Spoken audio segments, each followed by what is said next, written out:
स्वाभिमानी TV news चॅनलच्या बातमीपत्रात आपलं स्वागत। बाबा धीरज सिंग यांच्यावर हल्ला करणाऱ्यांवर कठोर कारवाई करा, शीख समाज बांधवांचे पोलीस अधीक्षकांना निवेदन। धुळे शहरातील सामाजिक सलोखा राखण्यात नेहमीच महत्त्वाची भूमिका बजावण्यात गुरुद्वाराचे प्रमुख बाबा धीरज सिंग नेहमी अग्रेसर असायचे। अशा महनीय संतांवर गुरुद्वारातच काम करणाऱ्या एका व्यक्तीने तलवारीने हल्ला केला होता।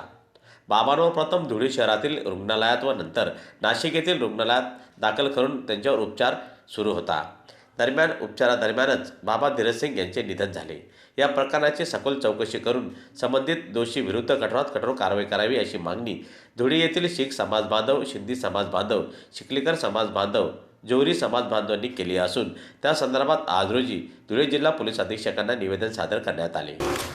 आम्ही आज सर्व शीख संगत, चिखलकर समाज, जोहरी समाज, सिंधी समाज यांच्या वतीने SP साहेबांना निवेदन द्यायला आलो होतो की जो भयाड हल्ला आमच्या गुरूंवर बाबा धीरज सिंगवर यांच्यावर 1 तारखेला झालेला होता, त्याची सखोल चौकशी वर संपूर्ण न्याय आम्हाला भेटलाच पाहिजे।